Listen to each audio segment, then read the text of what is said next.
Hi, I am the artist formerly known as Marc Kudisch, and you are watching the Broadway.com show. That's pretty much it. You're watching it.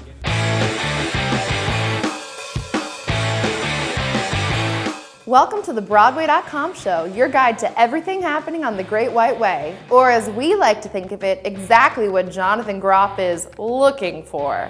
Let's get started with the news. What's the buzz, Imogen? The Oscar nominations are out, and Broadway alums Meryl Streep and Julia Roberts made the cut for their roles in the film adaptation of Tracy Letts' play August Osage County. Both Letts and the movie itself missed out on nods.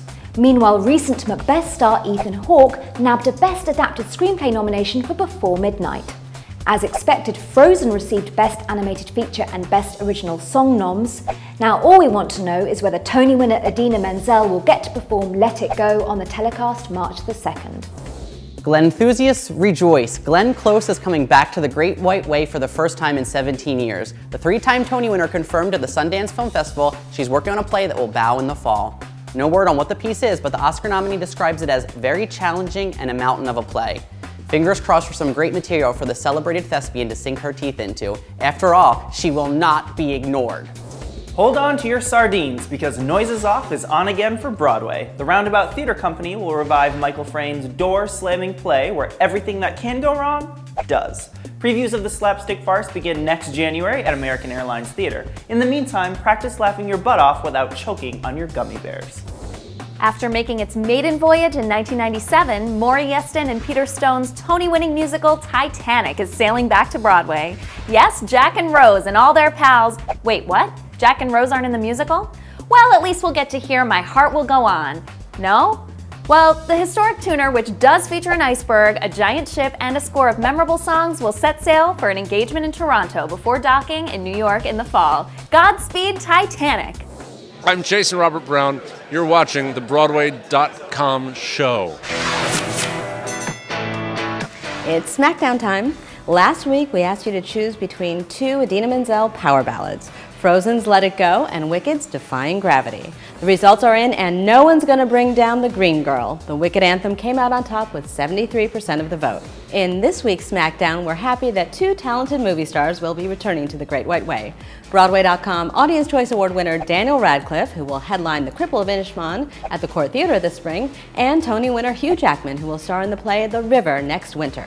So, which superstar are you most excited to see back on Broadway? Harry Potter or Wolverine? Tweet your vote to @BroadwayCom with the hashtag BWaySmackdown and tune in next week for the winner. Actor, playwright and activist Harvey Fierstein is responsible for our Kinky tweet of the week. In the midst of the East Coast's latest snowstorm, the Broadway favourite tweeted, "The weatherman's promised me 8 inches, but you know how men are. Say no more, Harvey. Unfortunately, we do." Catch the Tony winner's kinky boots at the Al Hirschfield Theatre and follow him on Twitter @Harvey Fierstein.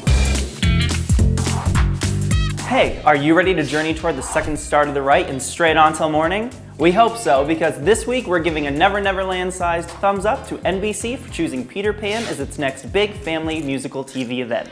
Following last year's holiday-timed and ratings-grabbing live broadcast of The Sound of Music, Peter Pan Live will fly on December 4th, and we can't wait to see Peter, Wendy, Tinkerbell, and all of the Lost Boys back in action. Okay, so Peter Pan is a total thumbs up. But our thumbs down this week is that there's not really a great role for Sound of Music Live goddess Laura Benanti. The only shady side-eye in Peter Pan comes from Nana the dog, and barking's not really Laura's thing.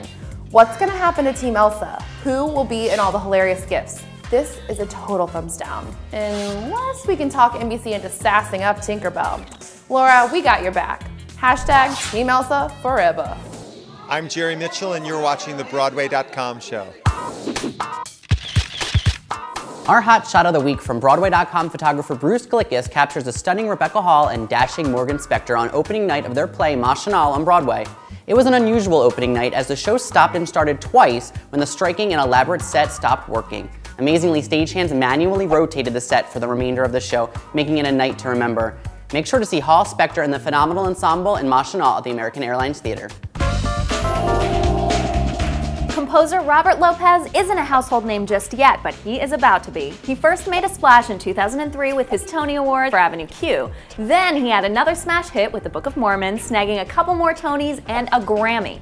Then throw in some daytime Emmys for The Wonder Pets, and suddenly he's one step from being the 12th winner of the exclusive EGOT.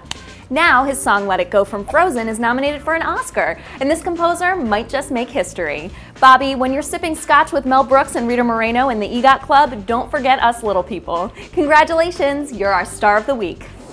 Thanks for watching the Broadway.com show. We'll leave you with a breathtaking video of original Les Mis star Cole Wilkinson singing Bring Him Home with the revival's Jean Valjean, Ramin Karimloo at a Toronto charity event.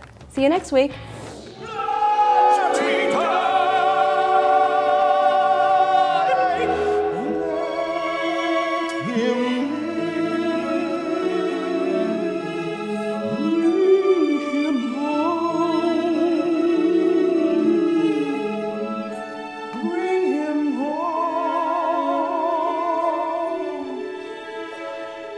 Bring